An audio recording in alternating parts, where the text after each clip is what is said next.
મહારાષ્ટ્રમાં મુશળધાર આફત વરસી છે। અહીંયા વહેલી સવારથી જ ફરી મેઘરાજાએ સટાસટી બોલાવવાનું શરૂ કર્યું છે। મુંબઈના થાણે, અંધેરી સહિતના જે વિસ્તારો છે ત્યાંથી આ તસવીરો આવી રહી છે। અહીંયા જળબંબાકારની સ્થિતિ છે। થાણે, ભિવંડી અને વસઈ વિરાર સહિતના વિસ્તારોમાં પાણી ભરાઈ ગયા છે અને તસવીરોમાં તમે જોઈ શકો છો વાહન ચાલકો કઈ રીતે નીકળી રહ્યા છે અને કેવી મુશ્કેલી છે। ભારે વરસાદને લીધે વાહન વ્યવહાર પણ ખોરવાયો છે। ભિવંડીમાં રસ્તાના કામો અધૂરા છે અને ખાડાઓમાં પાણી ભરાવાના કારણે મુંબઈ નાસિક હાઈવે પર 7 થી 8 કિલોમીટર લાંબો ટ્રાફિક જામ પણ થઈ ગયો। આ તસવીરો તમે જુઓ, કેટલું પાણી ભરાયેલું છે અને કઈ રીતે હવે વાહનો અહીંથી પસાર થાય। ટ્રક હોય, બસ હોય કે પછી પ્રાઇવેટ વાહનો 2 થી 3 કલાક સુધી જામમાં ફસાયેલા રહ્યા। બીજી તરફ વરસાદ વચ્ચે આજે બપોરે 2 વાગે હાઈ ટાઈડ આવવાની હોવાથી મુંબઈના નીચાણવાળા વિસ્તારોમાં પાણી ભરાવાની આશંકા ખૂબ વધી છે। મુંબઈથી આ તસવીરો તમે જોઈ શકો છો। મુંબઈ અને થાણેમાં નીચાણવાળા વિસ્તારોમાં પાણી ભરાયા છે। મુખ્ય માર્ગો જળમગ્ન બન્યા છે, જેથી વાહન ચાલકોની મુશ્કેલી વધી છે। અહીંયા સતત 3 થી 4 દિવસ સતત વરસાદ થઈ રહ્યો છે અને તેના કારણે અનેક વિસ્તારો જળબંબાકાર બન્યા છે। જનજીવનને પણ વ્યાપક અસર થઈ રહી છે, વાહન વ્યવહારને પણ અસર થઈ રહી છે। અનેક વિસ્તારોમાં ટ્રાફિક જામ સર્જાય છે અને તેના કારણે લોકોને પોતાના ગંતવ્ય સ્થળ પર પહોંચવામાં મુશ્કેલી પડી રહી છે। ખાસ કરીને વિદ્યાર્થી વર્ગ અને નોકરિયાત વર્ગ ખૂબ જ મુશ્કેલી અનુભવી રહ્યો છે, કારણ કે તેઓ રોજિંદા સવારે અને સાંજે આવન જવર કરતા હોય છે અને ખાસ હવે બસો અને ટ્રકો છે તો તેમની અવર જવરને પણ અહીંયા અસર દેખાઈ રહી છે। તમે જોઈ શકો છો કે રસ્તાઓમાં જે લોકો ચાલીને જઈ રહ્યા છે, રાહદારીઓ છે, તેમને પણ અત્યારે ઘૂંટણ સુધીના પાણીમાંથી પસાર થવાનો વારો આવી રહ્યો છે। જમ્મુ કાશ્મીરના અનંતનાગમાં મીરમલ્લા ગુરીદ્રામન વિસ્તારમાં અચાનક ભારે વાદળ ફાટવાની ઘટના બની। સરકારી પ્રાથમિક શાળામાં કુદરતનો પ્રકોપ જોવા મળ્યો હતો। વાદળ ફાટતા જ પહાડી વિસ્તારમાંથી ધસમસતો પૂરનો પ્રવાહ શાળા પરિસરમાં ઘૂસી ગયો, જેના કારણે સમગ્ર મેદાન અને વર્ગખંડોમાં ઘૂંટણસમા પાણી ભરાઈ ગયા।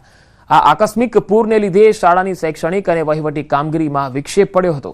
જોકે શાળાના શિક્ષકોની સમયસૂચકતાને કારણે તમામ બાળકોને સુરક્ષિત સ્થળે ખસેડવામાં આવ્યા, જેથી મોટી જાનહાનિ ટળી ગઈ હતી।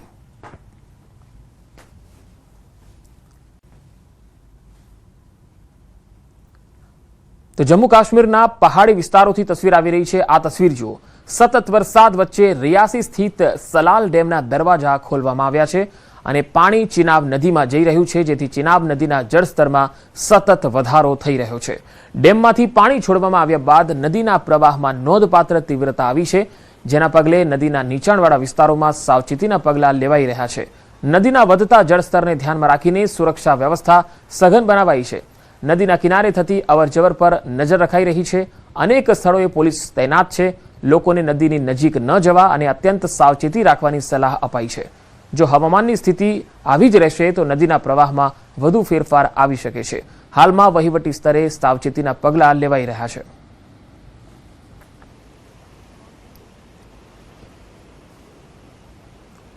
તો જમ્મુ કાશ્મીરમાં ભારે વરસાદ પડી રહ્યો છે। ડોડાના ભલેસા વિસ્તારમાં અચાનક પૂરની સ્થિતિ સર્જાઈ હતી। તમે તસવીરોમાં જોઈ શકો છો પાણીનો ધસમસતો પ્રવાહ।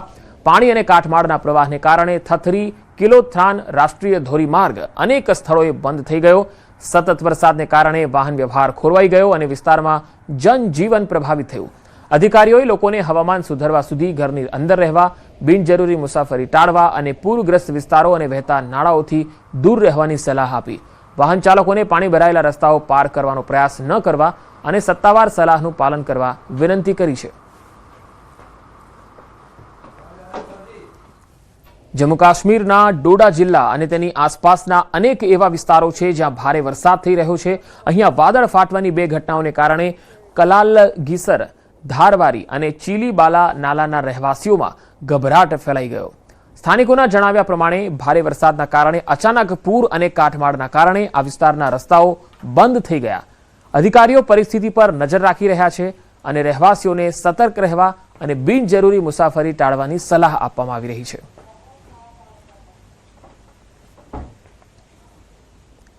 મધ્યપ્રદેશના મંડલામાં પડેલા ભારે વરસાદને કારણે શહેરના અનેક વિસ્તારમાં પાણી ભરાઈ ગયા હતા। સુભાષ રોડ, સરાફા અને રેડક્રોસની સામેનો વિસ્તાર સંપૂર્ણપણે પાણીમાં ડૂબી ગયો। વરસાદી પાણીના તેજ પ્રવાહને કારણે રસ્તાની બાજુએ શાકભાજી વેચનારાઓની સામગ્રી પણ તણાઈ ગઈ। રસ્તા પર પાર્ક કરેલા બાઇક અને બેરિકેડ પણ પાણીમાં ડૂબેલા જોવા મળ્યા। સુભાષ રોડમાં અનેક ઘરોમાં પાણી ઘૂસી જતા રહેવાસીઓને મુશ્કેલીઓનો સામનો કરવો પડ્યો હતો. પાણી ભરાઈ જવાના કારણે આ વિસ્તારમાં અંધાધૂંધી ફેલાઈ પદયાત્રીઓ અને વાહન ચાલકોને પણ પાણીમાંથી પસાર થવામાં ભારે મુશ્કેલીઓનો સામનો કરવો પડ્યો. વરસાદના પ્રથમ ભારે ઝાપટાએ જ શહેરની ડ્રેનેજ વ્યવસ્થા અંગે સવાલ ઊભા કર્યા છે.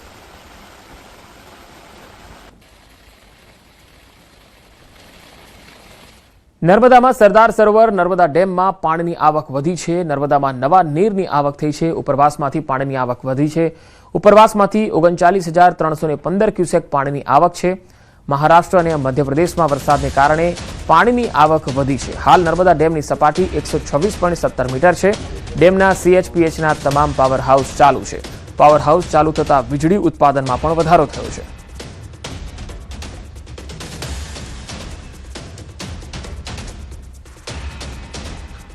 કચ્છના અંજાર બાયપાસ નજીક એક કાર નર્મદાની મુખ્ય પાણીની પાઇપલાઇન સાથે અથડાતા તેમાં મોટું ભંગાણ પડી ગયું.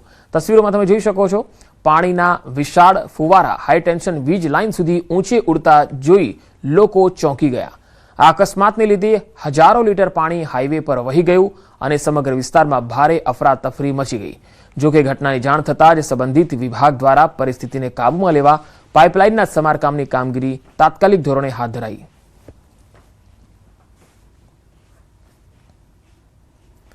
તો કાર નર્મદાની મુખ્ય પાઇપલાઇન સાથે અથડાઈ હતી, જેના કારણે આ પાઇપલાઇનમાં ભંગાણ થયું અને એમાંથી ઊંચો ફુવારો ઉડવા લાગ્યો હતો અને એ થાંભલાના મોટા વીજ લાઇન હાઈ ટેન્શનની જે લાઇન હોય છે ત્યાં સુધી એ આ પાણીનો જે ફુવારો છે એ ઉડ્યો હતો, જેના કારણે લોકોમાં પણ ગભરાટ હતો.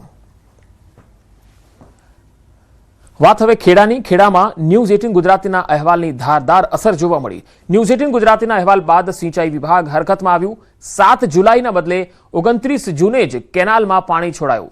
સુકાતા ડાંગરના ધરાને જીવનદાન મળ્યું છે. સિંચાઈનું પાણી પહોંચતા ખેડૂતોમાં ખુશીની લહેર છે. ખેડૂતોના હિતમાં તંત્રએ મોટો નિર્ણય લીધો.